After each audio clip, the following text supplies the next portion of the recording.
Hi friends. चलो आज का छोटा सा वीडियो बनाते हैं कि मेडिटेशन के क्या क्या फ़ायदे हैं। मेडिटेशन के बहुत सारे अनगिनत फ़ायदे हैं। आज जाके बहुत टाइम के बाद न्यूरो साइंस ने इस पे रिसर्च की है और कर रहे हैं। मेडिटेशन पे आगे और भी रिसर्च जारी है कि मेडिटेशन हमारे ब्रेन स्ट्रक्चर को या ब्रेन को या बॉडी को कैसे चेंज करता है और कितना कितना फ़ायदा मिलता है मेडिटेशन से। हमारी एजिंग जल्दी नहीं होती है मेडिटेशन से। तो मेडिटेशन का एक उन्होंने एक्सपेरिमेंट, एक रिनपोंचे मॉन्क है, तिब्बतियन ऑनलाइन भी आप देख सकते हैं, यूट्यूब पे है वो। उन पे एक स्टडी की थी न्यूरो साइंटिस्ट ने। उनको जब ब्रेन स्कैन किया गया और उनको देखा गया उनके ब्रेन में, तो एकदम अलग ही तरह का रिज़ल्ट मिला वहाँ पे। एक तो वो 40 साल के से ज़्यादा उम्र के हैं, लेकिन जब ब्रेन स्कैन किया तो उनका जो ब्रेन था वो जैसे कि 30 साल उम्र के किसी का हो ब्रेन, और 10 साल जवान लगता था उसका ब्रेन और फिट भी था। और दूसरी बात ये पाई गई कि उस जो ब्रेन में गैमा वेव्स होती हैं, तो ये किसी नॉर्मली इंसान को थोड़ी सी ब्लिंक मिलती है इस चीज़ की। वेव्स हाई लेवल नहीं होती है इन गैमा वेव्स की। जो गामा वेव्स है तो उसके ब्रेन में बहुत पाई गई, वो वाला हिस्सा बहुत पाया गया वेव्स वाला। तो इससे ये पता चला कि उसने जो इतने साल मेहनत की है, मशक्क़त की है, और उसके करने के बाद आज जाके उसके बिहेवियर में, उसकी बॉडी में, हर चीज़ में ट्रांसफॉर्मेशन आई है। और ये ऐसा नहीं है कि खाली उन्हीं के बिहेवियर में या उन्हीं के ब्रेन में या बॉडी में ये ट्रांसफॉर्मेशन पाई गई है। इस पे न्यूरो साइंटिस्ट हैं एक, उनका नाम है सैम हैर्स, और उन्होंने भी अपनी किताब में ये डिफ़ाइन किया है कि मेडिटेशन के कितने फ़ायदे हैं ख़ास तौर पे इंसान की ज़िंदगी में। और ये एक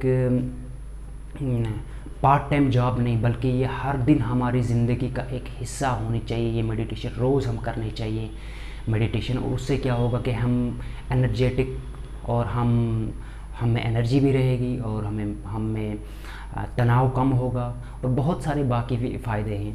तो चलो आज की साइंस क्या मानती है। बहुत सारे ऐसे लोग हैं जो मेंटल इलनेस के शिकार हो चुके हैं, जैसे कि डिप्रेशन है लोगों को, एंजाइटी बढ़ जाती है लोगों की, या बाइपोलर 1 हो, बाइपोलर 2 हो, या फिर पैरानोया होता है इंसानों को, या फिर नॉर्मली इंसान ज़िंदगी में कितना परेशान होता है, कितनी तकलीफ़ें आती हैं इंसान को। जब कोई तकलीफ़ आती है तो इंसान का हार्ट बीट जो होता है, लेवल होता है, वो बढ़ जाता है, और इंसान जो है कि उस वक़्त अवेयर नहीं रहता, इमोशंस गालिब आ जाते हैं, इमोशंस उस वक़्त काम करने स्टार्ट करते हैं। और नॉर्मली हम क्या करते हैं कि जब हमें गुस्सा आता है, या जब हमें हर्ट होता है, या जब हमें तकलीफ़ होती है किसी चीज़ से, कोई परेशान करता है, तो तब हम रैशनल वाला हिस्सा जो होता है वो हमारा ब्लॉक हो जाता है, और हम इमोशंस से काम लेते हैं। हमारे इमोशंस, कोई अगर मुझे गाली दे माँ की, तो मैं एकदम पे ये नहीं सोचूंगा कि इसने गाली दी तो मेरा क्या जाएगा, एकदम मैं रिएक्ट करूँगा, मैं भी गाली दूंगा वापस, एकदम मेरा मुंह लाल हो जाएगा, एकदम मेरा बिहेवियर चेंज हो जाएगा, मेरी बॉडी की सेंसेशन चेंज हो जाएगी। तो ये सारी चीज़ें जो इंसान में पाई गई हैं, अगर हम रोज़ मेडिटेशन करें और बहुत टाइम तक करें, तो इन चीज़ों पे कंट्रोल पाया जा सकता है। सबसे बड़ी बात यह है कि इंसान की ज़िंदगी में सेटिस्फेक्शन मिलना। पैसा कितना भी हो इंसान के पास, सेक्स मिले इंसान को, ड्रग्स मिले, लेकिन जो नेचुरली ब्रेन इंसान के ब्रेन को रिवाइव करती है, अगर मेडिटेशन रिवाइव करती है जो इंसान के ब्रेन को, तो वो एक नेचुरल फिनोमेना है, और वो एक अलग लेवल का है। तो अगर लोग ड्रग्स क्यों लेते हैं? लोग ड्रग्स इसलिए लेते हैं कि वो ज़िंदगी में बहुत परेशान होते हैं। किसी को गर्लफ्रेंड ने छोड़ा होता है, किसी को बॉयफ्रेंड ने छोड़ा होता है, किसी के पास पैसा नहीं होता, कोई ज़िंदगी से तंग हुआ होता है, किसी को एग्जिस्टेंशियल क्राइसिस होती है, कोई फ़िलासफ़ी पढ़ के, कोई नॉलेज गेन करके, या किसी का डिज़ायर पूरा नहीं हुआ होता। तो ये सारा जो चीज़ें हैं, इस सर्कल में इंसान फंसा हुआ है। बुद्ध ने सही कहा था, इंसान जो है, ज़िंदगी का मतलब है दुख, और अगर दुख से निजात पानी है तो तुम ऐसा करो। और मैं ये नहीं कहता कि तुम मानो, तुम पहले एक्सपेरिमेंट करो, और आपको अच्छा लगे तो तुम तब मानो, ये बुद्ध ने कहा था। तो सबसे बड़ी बात है कि बुद्ध ने जो चीज़ दी थी विपासना, माइंडफुलनेस मेडिटेशन जिसको कहा जाता है, उस पर बहुत रिसर्च हुई है। आप ऑनलाइन बाकी साइंटिस्ट का टेड टॉक्स वगैरह पे भी आप देख सकते हैं, और बहुत स्टडी हो रही है इस चीज़ पे। और कमाल करने वाली बातें सामने आई हैं कि मेडिटेशन, एक तो हमें जब हम जल्दी हमारे बाल सफ़ेद हो जाते हैं, हम जल्दी बूढ़े हो जाते हैं, एक उस चीज़ में बहुत काम करती है मेडिटेशन। इंसान की एजिंग स्लो होती है। फिर दूसरी बात यह है कि इंसान का जो मेंटल लेवल है, इंसान का स्ट्रेस का, वो बैलेंस में रहता है, ब्रेन कॉप आउट कर लेता है इन चीज़ों से। और तीसरी बात है कि हमारी जो बॉडी का मैकेनिज़्म है, मतलब इम्यून सिस्टम है, बाकी चीज़ें हैं जो हमारी बायोलॉजिकली, वो बिल्कुल सही रहती है, और इम्यून सिस्टम इससे बढ़ता है, मजबूत होता है। तो वियतनाम और अमेरिका की जब वार चल रही थी, वहाँ पे भी एक मॉन्क था, वो अमेरिका के खिलाफ, बहुत सारे बुद्धिस्ट अमेरिका के खिलाफ प्रोटेस्ट कर रहे थे कि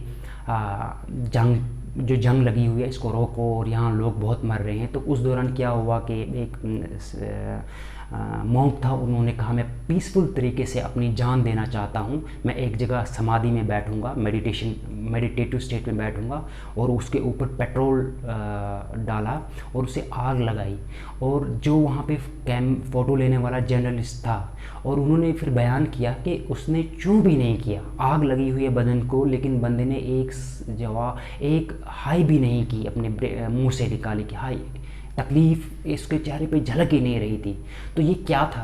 ये कोई जादू नहीं है, ये एक ब्रेन की टेक्निक्स है, और ब्रेन का जो पावर है वो बढ़ता है, मसल्स ब्रेन की बढ़ती है, स्ट्रक्चर ब्रेन का चेंज होता है मेडिटेशन की वजह से। हमारे जो पेन सेंसेशन है, जो अभी कुछ भी थोड़ी सी चीज़ हो हमें हर्ट होता है, तकलीफ़ होती है, हार्ट में प्रॉब्लम होती है, सर जो होता है तनाव में चला जाता है, हमारा दिमाग एकदम, हम सोच नहीं पाते, क्लियर नहीं हो पाते, हमें करना क्या है। तो ये जो उलझन है, इस उलझन से बाहर निकालने के लिए अगर हम रोज़ इस चीज़ को जारी रखें, मेडिटेशन को, तो सबसे पहले ये है कि मेंटल इलनेस, जिसमें बहुत सारी इलनेस आती है, डिप्रेशन मेजर चीज़ है, जिसमें इंसान सुसाइड करता है, और जिसमें इंसान कोई भी फैसला लेने से डरता है और ले नहीं पाता, आइसोलेट हो जाता है पूरी तरीके से सोसाइटी से। आज भी दुनिया में देखो कितने लोग सुसाइड करते हैं, आज भी दुनिया में देखो कितने लोग मेंटल इलनेस का शिकार हो चुके हैं। मैं भी मेजर क्रॉनिक डिप्रेशन का शिकार हूँ, और मैं इसके लिए दवाई भी खाता था। लेकिन मैंने जब न्यूरो साइंस की स्टडी पढ़ी कि उन्होंने ये लिखा था, जो कि फार्मास्यूटिकल मेडिसिन जो ब्रेन के लिए दी जाती हैं, वो सिम्टम्स को कंट्रोल करती है, क्योर नहीं करती। क्योर करने के लिए वो नहीं है, वो सिर्फ सिम्टम को कंट्रोल में रखने के लिए। कोई भी दिमाग की दवाई हम जब खाते हैं, कोई भी SSRI खाते हैं या फिर ट्राइसाइक्लिक जो भी खाते हैं, तो ये क्या करती हैं कि सिर्फ सुला देती हैं, वो वाला केमिकल रिलीज़ करती हैं, और उसके बिजनेस तो इनमें नहीं है। इंसान को खुद फिज़िकल एक्टिविटीज़ करनी होती है, ब्रेन की एक्टिविटीज़ करनी होती है, काउंसलिंग करनी होती है, सेल्फ मोनोलॉग करना होता है, तो उस चीज़ से बाहर आने के लिए। तो मैं भी पहले मेडिटेशन को नहीं मानता था, मैं सोचता था कौन बैठेगा या कौन करेगा ज़ेन तरीके से मेडिटेशन, और इससे क्या होगा, कुछ नहीं होगा, आंखें बंद करनी है, बस फोकस करना है। लेकिन जब अब पता चला है साइंस में कि इसके बहुत सारे अनगिनत फ़ायदे हैं इंसान की फ़िज़िकल बॉडी पे, और मेंटली इंसान को सेटिस्फेक्शन मिलती है, पेन इंसान की सेंसेशन है वो कम हो जाती है, बर्दाश्त की क़ुव्वत बढ़ती है, और फैसले जो इंसान करता है ज़िंदगी में, जो भी डिसीजंस लेता है, अवेयर होके और कॉन्शियस हो के वो फैसले लेता है वो। और अगर उसे हर्ट हो तो उसका ब्रेन इतना रेडी होता है, तैयार होता है उस चीज़ के लिए कि कोई भी उसे चैलेंज आए और उसका सामना बआसानी वो कर सकते हैं। तो इसके लिए आप देख सकते हैं जैसे कि महात्मा बुद्ध की ज़िंदगी, उनको क्या हुआ कि वो एक बार रास्ते से जा रहे थे, कुछ लोग आए, उन्होंने पत्थर मारे, गालियाँ दी, तो उन्होंने कुछ नहीं कहा। आगे और गए, थोड़ा सा आगे बढ़े तो कुछ और लोग मिले और उन्होंने फूल आगे बरसाने शुरू किए और तारीफ़ करनी स्टार्ट की। तो महात्मा बुद्ध को तब भी रिएक्शन वैसा का वैसा ही था। तो फिर बाद में महात्मा बुद्ध ने कहा कि उनकी राइटिंग्स से मिलता है कि बुद्ध को जो एनलाइटनमेंट हुई थी मेडिटेशन के बाद, जब वो जंगल में रहा था बहुत साल, और उसके बाद फिर उसने डिज़ायर पे काबू पा लिया था। सबसे बड़ी चीज़ हमारी होती है डिज़ायर, हमें डिज़ायर भगाती है एक जगह से दूसरी जगह। दूसरी जगह से तीसरी जगह। हम डिज़ायर के लिए क्या नहीं करते, सेक्स के पीछे जाते हैं, हम कितना जाते हैं, फिज़िकल नीड है हमारी सेक्स। और पैसे के पीछे जाते हैं, वो भी हमारी नीड है, पैसा भी होना चाहिए। लेकिन हम जितना मिल गया उस पर कनात नहीं कर सकते, हमें उससे ज़्यादा चाहिए। अगर 1 लाख सैलरी है तो 2 लाख चाहिए, 2 लाख सैलरी है तो 3 लाख। तो ज़िंदगी ऐसे ही निकल जाती है। डिज़ायर, जो इंसान डिज़ायर के पीछे, अक्सर लोग डिज़ायर के पीछे भागते हैं, हर इंसान जाता है। इंसान की ये डिज़ायर पूरी होनी चाहिए, वो पूरी हुई तो दूसरी होनी चाहिए, दूसरी पूरी होनी तो तीसरी चाहिए, तीसरी हुई तो चौथी चाहिए। एक लड़की मिली तो दूसरे के साथ सेक्स करना है, दूसरी मिली तो किसी और के साथ सेक्स करना है। तो ये ब्रेन जो है, ये एक मंकी ब्रेन जो है, ये क्रेविंग वाले मोड पे ऐसा ही, इसका नेचर ही ऐसा है। Brain itself is a confusion. और इस कन्फ्यूजन से अगर बाहर निकलना है तो हमें क्या करना है कि हमें टेक्निक्स सीखनी है, ब्रेन की टेक्निक्स। वो मेडिटेशन है। आप चाहे माइंडफुलनेस करो, आप चाहे साउंड मेडिटेशन करो, आपको देखना है कि आपके लिए कौन सी मेडिटेशन, कौन सा वाला पैटर्न आप पे फिट होता है। एक बार आपको समझ आ गया कि आपको कोई मेडिटेशन ये वाली जो है आपको फिट हो रही है और ये आपको अवेयर कर रही है, कॉन्शियस बना रही है, और आपकी जो स्ट्रेस लेवल है उसको कम कर रही है, तकलीफ़ें कम हो रही हैं, ज़्यादा बात कर लेके पतंगड़ नहीं बना रहे, लॉजिकल हो रहे हैं और टाइम को एंजॉय कर रहे हैं, तो समझो कि वो मेडिटेशन आपकी ज़िंदगी में काम करती है। तो कंपैशन बेस्ड मेडिटेशन जो होती है वो करनी बहुत ज़रूरी होती है। तो इस पे आप मेहरबानी करके बहुत सारे ऑनलाइन प्रोग्राम्स हैं मेडिटेशन पे, आप देख सकते हैं कि अब आने वाले समय में ये मेडिटेशन हो सकता है स्कूल में एक सिलेबस के तहत करवाई जाए। तो मैंने सुना है कि सद तक ये बात सही है, मैं खुद नहीं गया हूँ ना मुझे पता है, कि अमेरिका के कुछ स्कूल्स में भी मेडिटेशन स्टार्ट हो गई है और बच्चों को सिखा रहे हैं। इसका किसी धर्म से लेना देना नहीं है, इसका किसी इबादत से लेना देना नहीं है, इसका सिर्फ आपकी ज़िंदगी से लेना देना है। मैं खुद सुसाइड अटेम्प्ट कर चुका हूँ अपनी ज़िंदगी में, मैं खुद क्रॉनिक डिप्रेशन से बाहर आ रहा हूँ, किसकी बदौलत? मेडिटेशन कर रहा हूँ, फिज़िकल एक्टिविटीज़ कर रहा हूँ, और जो भी थॉट संदेशन आ रही है उनको मैं बेवज़ाफ्ते देखता हूँ। कंटिन्यू मेरी मेडिटेशन, जब से मैंने मेडिटेशन स्टार्ट की मेरे में अवेयरनेस आई। और पहले मुझे लगता था कि मेंटल डिजीज़ क्योरेबल है ही नहीं, और न्यूरो साइंस भी तकरीबन ऐसा ही बोलती है। लेकिन अब जाके मेरा कॉन्फिडेंट लेवल बहुत बढ़ चुका है। मैं सोचता हूँ नहीं, जब मेरे साथ मेडिटेशन 1 साल में मुझे यहाँ से यहाँ तक पहुँचा सकती है जो कि मैंने कभी एक्सपेक्ट ही नहीं किया था। मैं कंटिन्यू मेडिसिन लेता था अपनी ज़िंदगी में, लेकिन अभी भी मैं किसी उस मुकाम पे नहीं पहुंचा हूं जहां मैं आपको बोलूं कि मैं 100% क्योर हो चुका हूं। लेकिन मैं इतना कह सकता हूं कि अब मैं तकरीबन किसी हद तक नॉर्मल ज़िंदगी बिता रहा हूं। अगर मुझे स्ट्रेस हो, टेंशन हो, तो मैं उस वक्त मेडिटेशन नहीं करता, लेकिन बाद में जाके दिन के शाम के टाइम जब भी मुझे मौका मिले या जब बॉडी लगे कि मेडिटेटिव स्टेट में जा रही है तो मैं मेडिटेशन करना स्टार्ट करता हूँ। इससे सबसे बड़ा फ़ायदा ये हुआ कि मेरे अंदर जो डिप्रेशन था, सुसाइडल थॉट्स थे, एंजाइटी थी, या मेरे अंदर जो इन्फ्रोटिक कम्प्लेक्स था या ख़ास तौर पे सबसे बड़ी चीज़ होती है पैनिक अटैक। ये मेडिकल टर्म में बताया जाता है, पैनिक अटैक्स।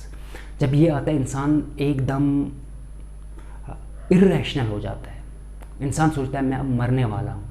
मरना तो एक्सेप्ट है, लेकिन इंसान को इतनी तकलीफ़ होती है कि मैं इसे वर्ड्स में बयान नहीं कर सकता, क्योंकि मेंटल इलनेस एक ऐसी इलनेस है जिसको तजुर्बे के साथ, एक्सपीरियंस के साथ पता चलता है कि ये क्या है। ऐसे अगर मैं आपको बताऊं कि पैनिक अटैक ऐसा होता है, हार्ट बीटें होती है, एंजाइटी का हायर लेवल पैनिक अटैक्स है, तो आप मेरी बातों से नहीं समझ पाओगे जब तक कि आप खुद एक्सपीरियंस नहीं करोगे। लेकिन मैं एक एनालॉजी देता हूँ इस पर कि एक माँ को अगर बता दिया जाए कि आपके बेटे की डेथ हो गई है, उस माँ पे कैसी गुजरेगी, ऐसा लगभग पैनिक अटैक होता है। और जब एंजाइटी होती है तो इंसान की ज़िंदगी झंड बन जाती है, इंसान बिल्कुल गिव अप कर देता है। मैंने बहुत बार गिव अप किया, मैं कभी नहीं सोचता था मैं ज़िंदगी में वापस आऊँगा और मैं ऐसा करूँगा। लेकिन मैं शुक्रिया करता हूँ कि मैंने ओशो सुना, मैंने महात्मा बुद्ध का सुना, और मैंने सैम हैरिस का सुना, और मैंने उसके बाद फिर मेडिटेशन करनी स्टार्ट की। धीरे धीरे बहला फुसला के अपने ब्रेन को मैं आगे लेके आया, और आज मैं आपके सामने ये बात कर रहा हूँ मेडिटेशन, और मैंने इसके साथ फिज़िकल एक्टिविटीज़ भी की। और मैं फिर से ये कह रहा हूँ, हाँ, अगर आपको बॉडी में पेन है, आपको टांगों में पेन है, मेरी टांगों में पेन होता था, मुझे लगता था ये साइकोसोमैटिक है, पेन है। तो मैंने बहुत डॉक्टर के पास गया, मैंने इलाज करवाने की कोशिश की, लेकिन मेरा वो टांग का जो पेन है वो ठीक नहीं हुआ। लेकिन मैंने सोचा शायद ये ब्रेन की वजह से है, क्योंकि ब्रेन की वजह से होता है उसको, वो भी क्योरेबल नहीं होता है, उसको भी क्योर नहीं है। तो दवाई खाने के बाद, मैंने गिव अप करने के बाद, जब मैंने मेडिटेशन स्टार्ट की, मैंने टांगों पे फोकस किया, आज मेरी टांगों में एक अच्छी सेंसेशन महसूस करता हूँ मैं। एक अच्छी वाली स्टेट मुझे महसूस होती है टांगों में। दर्द आता है, आज भी बीच बीच में आता है, लेकिन जितना मैं मेडिटेशन करता हूँ, जैसे DMT जैसे हैप्पी हार्मोन्स रिलीज़ होने मेरी टांगों में, तो वो दर्द भी धीरे धीरे धीरे धीरे गायब होना स्टार्ट हुआ। तो मेंटली भी मैं बिल्कुल ठीक हुआ, और फिज़िकली मेरे को कभी फिज़िकली मैं बिल्कुल ही ठीक नहीं था, मतलब मेरे को प्रॉब्लम होती थी, वो भी मेरा ठीक हुआ। लेकिन ये तो मेरा पर्सनल सब्जेक्टिव एक्सपीरियंस है। अब आपको क्या ऑब्जेक्टिव एक्सपीरियंस की अगर मैं बात करूं, तो ऑब्जेक्टिव एक्सपीरियंस में इतने सारे न्यूरो साइंटिस्ट हैं जो काम कर रहे हैं, इतने सारे लोग हैं, बुद्धिस्ट मॉन्क हैं या जैन बुद्धिज़्म में जो लोग आए हैं, उन्होंने मेडिटेशन की, तो आप उनसे भी देख सकते हो, उनकी ज़िंदगी देख सकते हो। उन्हें अगर तकलीफ़ हो तो उसमें भी खुश रहते हैं, उन्हें अगर गम हो तो उसमें भी वो खुश रहते हैं। उनकी मेंटल स्टेट एक जैसी रहती है, मतलब ना इधर जाती है, इम्बैलेंस उनमें बहुत कम होता है, हम लोगों में ज़्यादा होता है इम्बैलेंस। हमें टेंशन हुआ तो ज़्यादा टेंशन, सुसाइड तक पहुंचते हैं, मेंटल इलनेस आ जाती है, और खुश हुए तो ज़्यादा एक्साइटेड। दोनों चीज़ें जो हैं बैलेंस में रहती हैं मेडिटेशन के बदौलत। और 24 घंटे हम अवेयर रहते हैं, हमने क्या बात कही, हम क्या कर रहे हैं, हम क्या देख रहे हैं, तो वो मेडिटेटिव स्टेट एक मिल जाती है इंसान को। और इसमें इतनी लज़्ज़त है, इसमें इतना फ़ायदा है, इसमें इतनी हैप्पीनेस है, इसमें इतनी सेटिस्फेक्शन है। एक बार अगर आपने ये रास्ता ढूंढ लिया कि आपके लिए सही कौन सा रास्ता है, उसके बाद आपको इतनी खुशी मिलेगी कि वो बयान नहीं कर सकते, वर्ड से हम नहीं बता सकते। ना ही इतनी सेक्स में है, ना ही इतनी साइकेडेलिक में मज़ा है, ना ही ऐसा किसी और चीज़ में मज़ा है। सेक्स की बात कर रहा हूँ। हर दिन अगर नई लड़की मिले, उससे भी ज़्यादा मज़ा आपका ब्रेन और बॉडी में आपको सेंसेशन मज़े वाली आएगी, सेटिस्फेक्शन होगा और खुशी मिलेगी आपको, और हर चिंता से आप दूर होंगे। ब्रेन को कोई कुछ भी ट्रिगर करे, आप ट्रिगर नहीं होगा आपको। ये मेडिटेशन इंसान के ब्रेन में करती है, इंसान के ब्रेन को टोटली रिवायर करती है, नए पैटर्न बनते हैं। तो जैसा कि ब्रेन में जो न्यूरोप्लास्टिसिटी कहते हैं, तो ब्रेन में न्यूरोप्लास्टिसिटी होती है, और वो जब हम ये चीज़ें ये एक्टिविटीज़ करते हैं, ये टेक्निक्स करते हैं, तो ब्रेन के जो नए कनेक्शन बनते हैं, नया स्ट्रक्चर बनता है, प्लास्टिक की तरह है ब्रेन, और बिल्कुल चेंज होता है वो। और होने के बाद और एक हेल्दी फिज़िकल बॉडी लेके इंसान पूरी ज़िंदगी बिता सकता है। महात्मा बुद्ध को कितना टेंशन हुआ, मैं महात्मा बुद्ध की मिसाल इसलिए दे रहा हूँ, वो फेमस बंदा है, वरना मैं वो बहुत सारे लोगों को ऐसे को भी जानता हूँ जो आजकल भी हैं और उन्हें कोई चिंता नहीं है। उन्हें अगर मौत अभी आ जाए तो वो अभी मौत के लिए तैयार हैं, कल आए तो कल तैयार हैं, उन्हें कोई टेंशन नहीं होता। उनसे जाके आप पूछिए कोई तकलीफ़, उन्हें गाली दीजिए, उन्हें गाली से कोई फ़र्क नहीं पड़ता, हमें पड़ेगा लेकिन उन्हें नहीं पड़ता। थप्पड़ मारिए, उन्हें फ़र्क नहीं पड़ता। उनकी एक स्टेट ऐसा, किसी का ब्रेन ये ऐसा ब्रेन अगर इंसान को हो तो पूरी ज़िंदगी इंसान की जन्नत बन जाएगी। पूरी ज़िंदगी इंसान, इससे बड़ी चीज़ क्या चाहिए कि सेक्स से ज़्यादा, पैसे से ज़्यादा, टेस्ट से ज़्यादा, हर चीज़ से ज़्यादा 24 घंटे आपकी बॉडी एक मेडिटेटिव स्टेट में और हैप्पीनेस वाली स्टेट में रहे। तो हर कोई हैप्पीनेस चाहता है, और हैप्पीनेस का पहला नुस्खा ये है कि मैंने बताया कि मेडिटेशन करना, कौन सा वाला कम्बिनेशन आपके लिए फ़िट होता है वो आपको देखना है, वो आपको प्रैक्टिस करनी है। कुछ टाइम प्रैक्टिस करने के बाद हर दिन आधा घंटा, कम से कम 15 मिनट, कम से कम 10 मिनट आप रोज़ प्रैक्टिस करें। पहले तो ब्रेन तंग करेगा, चिंता होगी, सताएगा आपको, लेकिन धीरे धीरे आप इसके आदी होते जाएंगे। Practice makes perfect. और धीरे धीरे आपका ब्रेन, बाद में आपको क्या होगा, कुछ टाइम के बाद आप ऑटोमेटिकली मेडिटेटिव स्टेट में जाएंगे, आप ऑटोमेटिकली खुशी वाली स्टेट में जाएंगे। आपको फिर किसी की ज़रूरत नहीं है। अकेलापन कितना आज इंसानों को मारता है, दोस्त नहीं है कोई इंसान का। हाँ, इंसान हर बार अपनी ज़िंदगी को कर्ज करता है कि मैं मर जाऊं, मेरा कोई नहीं है, कोई प्यार करने वाला नहीं, कोई सुनने वाला नहीं है। तो मेडिटेशन क्या करती है कि इनर साइड जो हमारी है उसको हील करती है, और हील करने के बाद फिर हमें किसी की ज़रूरत नहीं पड़ती फिजिकली और मेंटली। हमें तो समाज में ज़रूरत पड़ती है लोगों की, लेकिन अलोननेस जो है वो फिर इतना ज़्यादा इफ़ेक्ट नहीं कर पाएगी हमारी बॉडी पे और ब्रेन पे। और ये चीज़ें जो हैं, ये चीज़ें अभी न्यूरोसाइंस में स्टडी हो रही है, और इसका कोई किसी इबादत के साथ, बाकी चीज़ों के साथ लेना देना नहीं है। ये एक फ़िज़िकल और मेंटल वेलबींग के लिए ये चीज़ है, और जो अब साबित हो चुकी है, और बहुत सारी स्टडी हो रही है। बहुत सारे लोग मेंटल क्राइसिस से बाहर आए हैं इसकी वजह से, और आ भी रहे हैं। और आज दुनिया योगा और मेडिटेशन की तरफ बहुत जा रही है, और आगे आने वाले समय में मेडिटेशन बिल्कुल मैंडेटरी हो जाएगा हर इंसान के लिए, अगर इंसान को जीना है इस दुख भरी ज़िंदगी में। अदरवाइज़ ज़िंदगी में तकलीफ़ है, डेथ है, दर्द है, पैसा नहीं होता है, गरीबी है, तो ये चीज़ें आने वाली हैं, और इन चीज़ों के लिए रेडी रहना है। तो इसके लिए इंसान का एक ही हथियार मुझे नज़र आता है, वो यही है। तो मैं उम्मीद करता हूँ कि आपको मेरी बातें समझ आई होंगी, और मैं ये नहीं कहता कि आप मेरी बातें मानें और फिर मानें या बिलीव करें मेरे पे। मैं ये कहता हूँ कि आप मेरी बातें सुनें, गौर फ़िक्र करें और एक्सपीरियंस करें। और अगर आपको एक्सपीरियंस में ये बातें, आपको लग रहा है कि ये नई गलत बातें हैं मैं जो भी बोल रहा हूँ, और आपके साथ ठीक नहीं हो रहा है, तो उसके बाद आप जहाँ जा सकते हैं जा सकते हैं।